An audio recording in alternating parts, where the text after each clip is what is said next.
جیسا کہ ہم جانتے ہیں آپ صلی اللہ علیہ وآلہ وسلم کی پیدائش سے پہلے ہی آپ کے والد حضرت عبداللہ کا انتقال ہو گیا تھا۔ آپ صلی اللہ علیہ وآلہ وسلم یتیم پیدا ہوئے تھے، اور اسی طرح 6 سال میں آپ صلی اللہ علیہ وسلم کی والدہ کا انتقال ہو گیا، پر اللہ تعالیٰ نے اپنا فضل و کرم کیا۔ دادا، تایا اور چچا نے آپ صلی اللہ علیہ وسلم کی پرورش کی۔ پھر جیسے ہی آپ صلی اللہ علیہ وآلہ وسلم جوان ہوئے، اللہ نے اپنا مزید کرم کیا اور حضرت ختیجہ سے آپ کی شادی ہوئی۔ حضرت ختیجہ مکہ میں مالدار خاتون تھی۔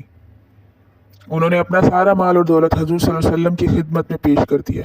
اس طرح اللہ نے آپ کو غنی بھی کیا اور مزید فضل کیا، مزید کرم کیا، آپ کو اپنا محبوب بنایا، رسالت کے مرتبے پہ فائز کیا، اور وہی کا ایک سلسلہ جاری ہوا۔ آپ صلی اللہ علیہ وآلہ وسلم نے تبلیغ شروع کی۔ کفار مکہ نے آپ کو بہت تنگ کیا، جادوگر کہا، پاگل کہا، دیوانہ کہا، نعوذ باللہ کیا کچھ نہ کہا، لیکن آپ صلی اللہ علیہ وآلہ وسلم نے صبر کر کے اللہ کا پیغام لوگوں تک پہنچاتے رہے۔ پھر ہوا کچھ یوں کہ اللہ نے کچھ عرصے کے لیے آپ صلی اللہ علیہ وآلہ وسلم پہ وحی کا سلسلہ بند کر دیا۔ یہ اللہ کی حکمت تھی جو اللہ ہی بہتر جانتا ہے۔ اب کفار مکہ کو تانا دینے کا موقع ملا۔ وہ کہنے لگے، کیا ہوا محمد، تمہارا اللہ تم سے ناراض ہے جو کوئی کلام نہیں آ رہا، یا تمہارے شیطان نے تمہیں چھوڑ دیا ہے؟ نعوذ باللہ، یہ شیطان حضرت جبرائیل علیہ السلام کی طرف اشارہ تھا۔ اور آخر میں تو کہنے لگے کہ محمد کے خدا نے محمد کو چھوڑ دیا ہے۔ ان کفار مکہ کے تانے تو ایک طرف، آپ صلی اللہ علیہ وسلم کی حالت ایک طرف۔ حضور فرماتے ہیں، جب وحی کا سلسلہ بند ہوا تو مجھے لگا کہ شاید مجھ سے کوئی غلطی ہو گئی ہے جو اللہ کلام نازل نہیں کر رہا۔ میں غم سے نڈال رہتا اور انتظار کرتا۔ آپ صلی اللہ علیہ وسلم اللہ سے فرماتے، لوگوں نے مجھے جادوگر کہا، میں نے برداشت کیا، دیوانہ پاگل کہا، میں نے برداشت کیا، پر میرے رب یہ برداشت نہیں کہ مجھے تو نے چھوڑ دیا ہے۔ پھر اللہ نے آپ صلی اللہ علیہ وآلہ وسلم کو بہت محبت کے انداز میں تسلی دی اور کہا، نہ ہی آپ کے رب نے آپ کو تنہا چھوڑا ہے اور نہ ہی وہ آپ سے ناراض ہے۔ یہ جو وحی کا سلسلہ رکا ہے تو اس کا ہرگز یہ مطلب نہیں ہے کہ آپ کے رب نے آپ کو بے یار و مددگار چھوڑ دیا ہے۔ آپ کا ہر آنے والا وقت پہلے وقت سے بہتر ہوگا۔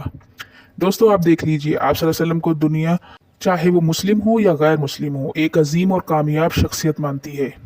آپ کا نام ہر جگہ اللہ کے نام کے ساتھ آتا ہے، سبحان اللہ۔ اسی طرح اس وقت جو حضور صلی اللہ علیہ وسلم کی زندگی ہے پہلے سے بہتر ہے، کیونکہ اس وقت وہ اللہ کی جنتوں میں ہیں۔ پھر قیامت کے روز آپ صلی اللہ علیہ وسلم کی زندگی اس زندگی سے بہتر ہوگی، کیونکہ آپ جنت کے مہمان خصوصی ہیں، یعنی دن بہ دن آپ کے پروٹوکول میں اضافہ ہو رہا ہے، اور یہ قیامت تک جاری رہے گا، کیونکہ سب کی شفاعت بھی آپ صلی اللہ علیہ وسلم سے ہی ہونی ہے۔ مزید اللہ تعالیٰ نے فرمایا کہ اللہ تمہیں اتنا دے گا کہ تم خوش ہو جاؤ گے۔ پھر اللہ نے مزید دلجوئی کی اور یاد کروایا، دیکھو ہم نے تو تمہیں تب بھی نہیں چھوڑا تھا جب تم یتیم تھے، ہم نے تمہیں ٹھکانہ دیا، تم تنگ دست تھے، ہم نے تمہیں غنی کیا۔ اور اسی طرح اللہ تعالیٰ نے فرمایا کہ آپ سچائی کی تلاش میں تھے، ہم نے آپ کو سیدھا رستہ دکھایا، یہاں تک کہ آپ کو رسالت دی۔ آپ کے رب نے تو آپ کو تب نہیں چھوڑا، اب کیسے چھوڑے گا؟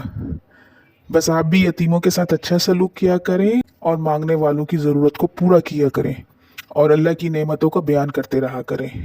اللہ پاک نے اپنے محبوب کے ساتھ جو دلجوئی کی، اس کا بیان سورہ زحا میں آیا ہے۔ بسم اللہ الرحمن الرحیم۔ شروع اللہ کا نام لے کر جو بڑا مہربان نہایت رحم والا ہے۔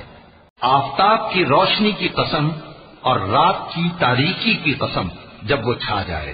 اے نبی صلی اللہ علیہ وآلہ وسلم، تمہارے پروردگار نے نہ تو تم کو چھوڑ دیا اور نہ تم سے ناراض ہی ہوا، اور آخرت تمہارے لیے دنیا سے کہیں بہتر ہے، اور تمہارا پروردگار تمہیں عنقریب اتنا کچھ عطا فرمائے گا کہ تم خوش ہو جاؤ گے۔